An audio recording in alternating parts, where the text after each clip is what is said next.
sore semuanya. Aku dengan Gina Kartika. Hari ini aku mau membawakan tentang pulmonologi atau ini tentang respiro sih. Ini nih, oh ya kalian bisa manggil aku Gina atau Kak Gina atau Nina terserah. Nah, jadi kalau misalnya pulmonologi ini dia nih benar-benar sering keluar, baik itu di Kompre, baik itu di UKM PPD, bukan sering lagi sih, pasti keluar. Terus plus kalian itu kalau misalnya pulmonologi ini kalian bakalan sering ketemu juga kasusnya baik itu di rumah sakit maupun di puskesmas. Jadi kalian harus paham tentang pulmonologi, oke? Dan juga soal dokter umum nih, dia nih banyak membahas tentang pulmonologi ya. Oke, bentar ya. Kita lanjut. Aku mulai ya. Jadi pertama-tama ini nih kasusnya nih Nona X 20 tahun, bentar ya. Nah, langsung ke ini aja. Udah aku kasih tanda-tanda. Jadi berdasarkan yang sebelum-sebelumnya udah diomongin kalau misalnya cara baca soal itu pasti dari pertanyaannya duluan. Jadi di sini aku mulai dari baca pertanyaannya duluan juga. Apakah regimen UAT yang diberikan pada kasus ini? Di sini kita lihat kalau OAT berarti ini dia nih obat TB ya. Dia ini berarti sakit TB atau tuberkulosis ya. Jadi di sini kalau misalnya dilihat Nyonya Nona X 20 tahun datang dengan keluhan batuk udah 3 minggu. Terus dia juga berdahak berwarna kehijauan, ada penurunan berat badan juga, ada keringat pada malam hari. Pada PMVC didapatkan TTV dalam batas normal, BB saat ini 44 kg, rongki basah kasar di apex pulmo kanan, strom fermentusnya meningkat. Terus di sini yang penting lagi itu ada TCM-nya dia atau tes cepat molekulernya dia itu udah positif TB. Nah, habis kayak gitu, berdasarkan pemeriksaan radiologi, ada infiltrat pada apex pulmodextra ya. Ini juga suatu hal yang khas ya di apex. Terus pasien ini pernah melakukan pengobatan TB sebelumnya, udah 3 minggu, namun berhenti karena menganggap keluhannya sudah sembuh. Jadi tadi pertanyaannya, apakah regimen UAT yang diberikan pada kasus ini? Oke. Tadi diagnosisnya dia ini tuberkulosis ya atau TB. Nah, jadi TB ini apa sih TB? TB ini adalah penyakit infeksi yang disebabkan oleh Mycobacterium tuberculosis ya. Jadi di sini bentar ya. Nah, disebabkan oleh Mycobacterium tuberculosis. Kalian pasti udah tahu. Nah, biasanya kalau di soal ini pasti biasanya tuh diomonginnya pada pemeriksaan Nielsen didapatkan bakteri tahan asam. Nah, di sini bakteri tahan asam ini nih juga kata kuncinya MTB ya. Kalau misalnya dilihat dari gambarannya nih bentuknya merah-merah kayak gini. Nah, yang penting lagi dari TB ini nih gejala apa sih yang benar-benar ciri khasnya TB dan biasanya ini key point di soal. Yang pertama tuh dia tuh ada batuk lebih dari 2 minggu, terus ada ini penting nih demam tidak terlalu tinggi, terus ada keringat pada malam hari sama ada penurunan pada berat badan. Jadi kenapa demamnya tidak terlalu tinggi? Jadi biasanya ini demamnya itu paling cuma 37,5, 37,6, 37,8. Jadi yang nggak tinggi sampai yang 38, sampai yang orang bilang demam. Biasanya ini orang bilang, saya cuma meriang doang dok gitu. Ini adalah gejala-gejala TB ya. Nah, TB itu tuh dia tuh benar-benar khas di penurunan berat badan. Jadi sampai ada suatu bisa dibilang kalau misalnya banyak yang ngomong kalau misalnya ada penurunan berat badan, fokusnya tuh antara ke keganasan, HIV atau TB. Jadi emang TB ini gejalanya tuh penurunan berat badan tuh itu juga sesuatu yang penting di TB. Oke, next. Jadi untuk pemeriksaan fisiknya dia nih ada napas penghiyal. Bentar ya. Nah, sebetulnya yang penting itu dia nih ada kelainan di kelainan paru di lobus superior atau di apexnya. Ada sesak nafas juga. Terus di sini nih di radiologinya dia nih ada gambaran berawan atau nodular gitu di bagian apexnya di sini. Jadi kayak lebih ada kelihatan putih-putih gitu dibandingkan di bawahnya kan. Ini nih ciri khas TB juga, dia tuh lokasinya tuh di atas bukannya di bawah. Jadi kalau misalnya ada gambaran begini, bisa langsung dipikir, oh ini kayaknya TB gitu ya. Terus di sini nih ada namanya selain TB paru, ada juga TB ekstra paru. Nah, jadi kalau misalnya TB ekstra paru ini, dia ini bisa menginfeksi dari mulai tulang, kulit, bahkan bisa sampai ke otak. Di kulit tuh dia tuh bisa nanti tuh timbul ada benjolannya, terus kalau misalnya di otak tuh nanti bisa ada penurunan kesadaran, kayak gitu. Cuman berhubung ini pertanyaannya tentang TB paru, kita fokus ke TB paru dulu ya. Terus, untuk diagnosis TB paru ini berdasarkan PNPK 2019. Nah, berdasarkan PNPK 2019, nah, sebetulnya ini ada diagramnya yang besar dan menurut aku terlalu banyak cabang. Ini aku ringkas. Jadi, mnemoniknya tuh terserah kamu. Nah, ini nih urutannya ya. Untuk pertama banget yang disarankan oleh Depkes itu tuh dulu tuh sputum, sekarang tuh berubah jadi TCM atau tes cepat molekuler ya. Nah, ini nih tes cepat molekuler. Nah, sebetulnya kenapa sih tes cepat molekuler? Apa bedanya TCM sama BTA sama sputum ini? Kenapa dipilih TCM itu karena dia ini cepat, benar-benar literally cepat, dalam waktu 100 menit aja udah keluar. Paling berarti sejaman ya, nyaris 2 jam. Itu tuh udah bisa keluar hasilnya, dan juga selain bisa ngecek, oh ini ada TB nih, maksudnya ada bakterinya, ini juga bisa ngecek apakah dia ini resisten atau enggak sama rifampicin, karena sebetulnya pengobatannya TB ini dia nih benar-benar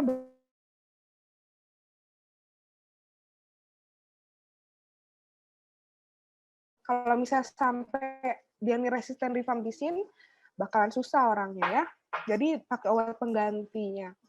Terus di sini nih ada barusannya tuh kita BTA sputum, kita cek sputum. Ini nih kalau misalnya di puskesmasnya itu nggak ada TCM ya, dia bisa lanjutkan. Jadi dulu tuh pemeriksaan sputum itu ada 3 kali. SPS. SPS ini sewaktu puasa, sewaktu. Cuman sekarang udah nggak dipakai lagi. Sekarang tinggal P sama S. Maaf, bukan puasa. Jadi ini pagi sama sewaktu. Maaf, bukan puasa. Keinget DM. Pagi sama sewaktu ya.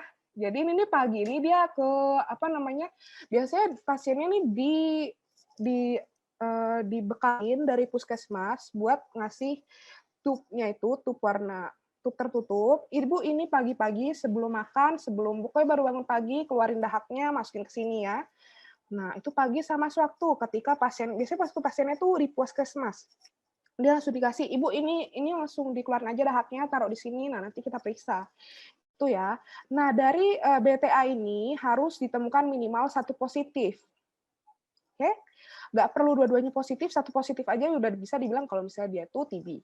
Terus habis itu, kalau misalnya ini nih radiologi fototoraks ini sebetulnya kalau bisa pakai logika, radiologi ada, tapi kok bisa TCM sama BTA-nya ini nggak ada, gitu loh. Jadi sebenarnya radiologi ini nih dilakukan kalau misalnya nih TCM-nya dia sama BTA-nya dia nih dua-duanya negatif. Ini bisa aja ya, dua-duanya negatif, tapi radiologinya dia nih benar-benar khas TB tadi. Ada gambaran infiltrate itu di apex ya, itu bisa menjadi salah satu diagnosis buat TB. Jadi kayak TB konfirmasi radiologi gitu. Berdasarkan radiologi aja dia bisa didiagnosis. Nah, sama ini yang terakhir banget ini berdasarkan klinisnya. Ini nih jarang sih, biasanya benar-benar kalau misalnya udah terakhir banget, tapi klinisnya dia ini benar-benar menunjukkan bahwa dia ini TB banget, kayak batuk udah lama, terus juga dia juga ada penurunan berat badan, terus ada keringat pada malam hari, benar-benar khas TB, tapi kok ininya negatif, ininya mungkin nggak bisa diperiksa, jadi dia tuh bisa terdiagnosis TB berdasarkan klinis, oke? Jadi mnemoniksia itu terserah kamu, jadi di sini TCM, ini TB ya, TCM TB, ini rifampicin-nya, rifampicin, S-nya ini sputum, RA ini radiologi, K ini klinis. klinis kamu. Klinis kamu agak maksa, tapi ya terserah kamu. Oke. Next, nah terapi OAT tadi udah aku bilang ya. Sebetulnya OAT ini dia nih ada banyak obatnya ya. Nah, cuman benar-benar yang obat khasnya mereka, obat terapi OAT-nya dia ini ada kategori 1 dan kategori 2. Kita tuh fokusnya ke kategori 1 aja ya, dan kategori 1 itu biasanya ada 5 obat ini aja. RHZES, ada rifampicin, isoniazid, pyrazinamide, ethambutol, streptomycin. Kenapa dua ini aku merahin? Karena ini nih bisa dianggap ini nih obat intinya TB. Kalau misalnya rifampicin sama isoniazidnya, misalnya ada salah satu yang resisten atau bahkan dua-duanya resisten, biasanya bakalan ribet pengobatannya, bahkan bisa sampai mereka harus sampai ke kategori 2. Nah, obat kategori 2 itu bukan dokter umum, maksudnya yang menata laksana, jadi harus dirujuk ke spesialis paru ya. Nah, jadi ini benar-benar yang penting banget. Jadi walaupun misalnya orang nih kalau misalnya dia nih resisten ini atau ini, nah ini masih bisa diganti sama obat lain gitu loh. Kalau dua ini nih benar-benar obat cetonya TB. Jadi kalau bisa dia ini nggak boleh sampai resisten ya. Next. Nah, di sini tadi aku udah bilang, jadi OAT itu dia tuh terdiri dari ada 2 ya. Pertama ada kategori 1 sama ada kategori 2. Kategori 1 itu 2 RHZE sama 4 HR3. Kalau kita fokus ke sini dulu aja ya. OAT kategori 1 itu pada pasien apa aja sih? Pertama tuh pasien TB paru terkonfirmasi bakteriologi, terus terdiagnosis klinis. Nah, sama yang terakhir nih TB ekstra paru. Ini juga dikasih OAT kategori 1 ya. 2 RHZE tambah 4 HR3. Ini nih gimana sih cara bacanya? Kenapa 2 RHZE sama 4 HR3? Ada aneh ya. Jadi RHZE ini tadi kan ada 5 jenis obat tadi kan. RHZE, R itu rifampicin, H itu isoniazid, Z itu pyrazinamide, E itu ethambutol. Nah, jadi ini nih 2 ini adalah 2 bulan. Jadi ini nih bulan. Jadi bulan pertama itu dia harus makan 4 jenis obat ini. Nah, ditambah 4 bulan berikutnya dia tuh harus makan ini. Sisa HR aja. Jadi benar kan tadi kan rifampicin sama isoniazid itu benar-benar obat pentingnya TB. Nah, soalnya 4 bulan berikutnya yang dilepas itu ya pyrazinamide sama ethambutol itu bisa dilepas, sedangkan 2 ini nih harus tetap dimakan. Nah, kenapa ini ada 3 di akhirnya? Berarti di sini nih 4 bulan terakhir dia tuh harus minum HR doang, tapi dia nih selama 3 kali aja dalam seminggu. Maaf ya tulisannya jadi lag. Seminggu. Jadi 3 ini nih berapa kali dalam seminggu ya? Di sini nggak ada angka kan. Tanda ini diminum tiap hari. Nah, 3 kali dalam seminggu tuh gimana sih? Bisa diminum Senin, Rabu, Jumat, atau mungkin Selasa, Kamis, Sabtu, kayak gitu. Oke, 3 kali dalam seminggu ya. Terus di sini kita lanjut ke kategori 2. Kategori 2 itu dia tuh udah mulai masuk streptomycin. Jadi streptomycin ini dia nih obatnya injeksi. Jadi kapan OAT kategori 2 ini dipakai? Pertama tuh pada pasien yang kambuh. Jadi pasien kambuh tuh gimana sih? Nanti di belakang kita jelasin, nanti ada penjelasannya. Terus ada pasien yang gagal pengobatan dengan OAT kategori 1 sebelumnya. Terus pasien yang diobati kembali setelah putus berobat ya, di sini ada putus berobat. Nanti ini bakalan dibahas di belakang mana pasien kambuh, yang mana pasien yang gagal pengobatan, sama yang mana pasien yang dia putus berobat. Gimana sih? Maksudnya yang kayak gimana gitu. Nah, beda. Kalau misalnya kategori 1 dia cuma totalnya 6 bulan ya. Kategori 2 ini totalnya bisa sampai 2 tambah 1 tambah 5 ya. Jadi totalnya bisa 8 bulan. 8 bulan ini dengan suntikan pula. Ada apa namanya? Ada streptomycin yang diinjeksi. Dan di sini juga ada 1 bulan di mana cuma minum HRZE, cuma minum 4 obat tadi sama tiap hari. Nah, di sini tambah yang baru, apa namanya, tambah 5 bulan berikutnya, bisa dibilang berarti HRE-nya ini sama-sama 3 kali dalam seminggu. Oke. Nah, selanjutnya dosis OAT ya. Dosis OAT itu ada yang buat 2 bulan, ada yang buat 4 bulan tadi kan. 4 KDT. KDT itu maksudnya gimana sih? KDT ini dia nih kombinasi dosis terapi. Jadi 4 buah obat yang dimasukin jadi satu dosis terapi. Nah, 4 KDT ini jadi tadi si RHZE tadi. RHZE. Dia 4 KDT. Sedangkan 2 KDT atau tahap lanjutannya ini dia nih ya 2, tadi yang sisanya R sama H. Famsin sama isoniazid tadi ya. Nah, ini nih beberapa kali ditanyakan di UKM BPD, tapi kayak cuman pertanyaan kayak, Bapak ini berat badannya, misalnya berat badannya dia 60 kilo, 60 kilogram, berapakah obat yang diberikan pada pasien ini? Nah, ini kita berdasarkan berat badan. Berat badan ini walaupun angkanya nggak terlalu bagus, tapi kalian harus menghafal ini. Kalian harus menghafal berat badannya ini ya. 60 berarti dia masuk ini ya, ke 4 tablet ini, 4 tablet KDT. Jadi ini literally orangnya tuh minum sehari minum tuh dia tuh 4 tablet. Dan tabletnya tuh besar-besar. Jadi semakin berat, semakin baik juga obatnya ya. Kalau tips dari aku, kalian lebih baik kalau misalnya ngafal dosis obat ini, kan ini nggak terlalu cantik ya angkanya. Aku saranin kalian ngafal ini H-1, H-1 ujian. Terus nanti kalau misalnya kalian nanti giliran praktek, nah kalian bisa aja itu tulis contekan kecil kan. Kalau misalnya ujian kan harus hafal. Kalau enggak, kalian bisa ini aja, ambil nilai tengahnya aja ya.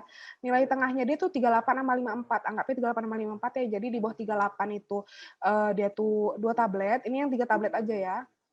Di atas 55 tuh dia tuh 4 tablet. Terus sini 30 sama 70. Jadi kayak yang paling atas tuh 30, paling bawah tuh 70, dan di tengah-tengah 38 sama 54. Ribet. Jadi lagi-lagi aku sarankan kan ngafalinnya tadi kalau bisa ya hamin seminggu ujian lah ya. Okay. Next, nah ini masih yang tadi sama, cuman kali ini kan ditambah dengan streptomisin tadi aku bilang ya. Streptomisinnya juga ini beda-beda beda-beda dosisnya. Nah, cuman ini mudah sih peningkatan dosisnya itu, cuman meningkat 250 kan. Cuman ya lagi-lagi ini berdasarkan berat badan tadi ya. Jadi kalian harus hafal berat badan buat mengetahui dia berapa dapat obatnya, berapa kali dia minum. Tapi ini beneran beberapa kali keluar, entah di TO, entah di UKM PPD, soalnya tuh sebetulnya simple, cuma nanya berapa tabletnya, cuman ya itu berat badannya kita harus hafal jumlahnya, oke? Next. Nah, ini yang tadi aku bilang, ini bentukan obatnya ya. Ada yang 4 KDT, 4 KDT itu yang tadi yang RHZE, ya ini nih yang buat fase lanjutan. Nah, ini nih yang 2 bulan atau fase intensif. Nah, ini nih yang buat yang 4 bulan ya. Kalau misalnya yang ini ya, kalau misalnya yang kategori 1 ya, 4 bulan, ini nih lebih kecil, iyalah, kan cuma 2 isinya kan. Nah, ini nih sejujurnya besar banget tabletnya. Jadi, ini untuk seorang pasien TB ini benar-benar diperlukan ketaatan atau orang yang ngawasin supaya dia nih bisa minum pil segede ini, apalagi kalau misalnya dia berat badannya tadi ya 60, yang bahkan kalau misalnya di atas 70 dia harus minum 5 kan. Nah,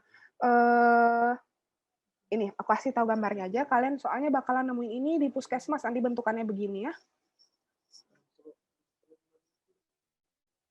Oke, sekarang aku ngejelasin lagi tadi tentang ada beberapa kasus kan. Nah, tadi ada kasus. Nah, jadi ada kasus baru. Kasus baru ini dia nih yang belum pernah mendapatkan trial. Jadi dia nih yang benar-benar baru pertama kali dia nih terdiagnosis TB. Atau pasien yang pernah menelan obat kurang 1 bulan. Ini yang harus diingat ya, kurang dari 1 bulan. Jadi kurang dari 4 minggu.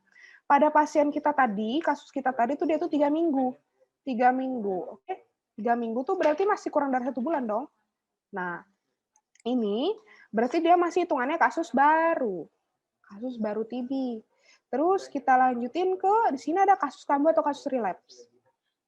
Nah, kasus kambuh atau kasus relapse ini jadi dia nih pasien yang pernah mendapatkan pengobatan TB, udah sembuh, udah pengobatan udah lengkap, tapi dia datang lagi dengan pemeriksaan dahak BTA-nya atau bilangannya itu masih positif kayak, kambuh lagi nih orang. Itu. Terus ada lagi, ada namanya di sini TB kasus, ada TB kasus drop out. Jadi ini TB yang pasiennya hilang. Dia nggak ambil obat lagi. Namanya itu TB kasus drop out disebutnya. Atau TB kasus putus berobat ya. Jadi ini pasien yang nggak mengambil obat 2 bulan berturut-turut. Nah, atau lebih sebelum masa pengobatannya selesai. Biasanya ini pasien yang kabur ya. Dikasih obat tapi dia kabur, dia stop minum obatnya. Nah, terus habis kayak itu di sini ada kasus gagal. Kasus gagal nih dia nih, jadi kalau misalnya cek sputum itu maksudnya bulan pertama ini nih dia nih pertama kali datang ya, pertama kali berobat ya. Pertama berobat, terus bulan kedua nih akhir masa intensif, Nah, sama bulan kelima. Bulan kelima nih dia nih sebelum beres dia nih harus dicek lagi. Seharusnya ini udah negatif. Cuman pada kasus BTA ini dia nih masih positif dan tetap positif sampai akhir ke bulan kelima. Pas itu dia pemeriksaan terakhir dia masih positif gitu kan. Nah, dia ini kasusnya gagal. Nah, terus sama pasien yang awalnya itu negatif, tapi gambar radiologisnya dia positif, kayak tadi kan, terserah kamu. Dia bahkan radiologinya dia positif, walaupun BTA dia negatif, itu bisa disebut sebagai pasien ini TB gitu kan. Nah, tiba-tiba dia jadi BTA jadi positif di akhir bulan kedua ya, di akhir bulan kedua pengobatan. Nah, itu termasuk kasus gagal. Yang tadinya BTA negatif tiba-tiba jadi positif. Nah, sama yang terakhir ini yang parah atau kasus kronik atau persisten. Jadi pasien ini dia masih positif, bahkan setelah dia udah lakukan pengobatan ulang, udah pakai kategori 2, tapi masih aja dia positif. Itu namanya kasus kronik atau kasus persisten. Kalau udah kasus kronik persisten ini, sekarang saatnya dia nih dikasih obat lini kedua. Obat lini kedua tuh yang tadi tuh isinya tuh injeksi semua. Dan bukan ranah kita nanti untuk memberikan obatnya. Ini nanti ditata laksana oleh spesialis paru, bukan kita. Tapi yang penting kalian tahu aja. Ini berarti ini mesti rujuk. Ini indikasi rujuk. Oke. Next, nah di sini. Jadi tadi kalau misalnya pertanyaannya ini, jadi jawabannya ya tadi kan hitungannya masih kasus baru ya, kasus baru karena dia nih baru 3 minggu ya, 3 minggu dia pengobatan, 2 minggu pengobatan, berarti dia hitungannya masih kasus baru. Kalau kasus baru itu dia 2 RHZE sama 4 RH3 ya. Nah, kalau misalnya pilihan-pilihan lain apa? Ini tadi 2 RHZE sama 5, ini yang total 8 bulan tadi adalah pengobatan kategori 2. Terus ini nih nggak ada regimen obat kayak gini, kombinasinya gini nggak ada. Nah, terus kalau sesuai dengan uji sensitivitas, tadi aku udah bilang ya, ada TB dengan resisten obat. Nah, diberikan obat sesuai dengan uji sensitivitasnya dia yang mana yang sensitif ke dia. Baru dia dikasih obat. Sama yang terakhir ada 2 RHZE sama kortikosteroid. Jadi, walaupun tadi di awal diomongin, kalau misalnya kasus TB ekstra paru itu pakai 2 RHZE plus 4 HR3, dia juga ditambah kortikosteroid. Ini nih pengobatan khas untuk TB ekstra paru. Sama kortikosteroid ya.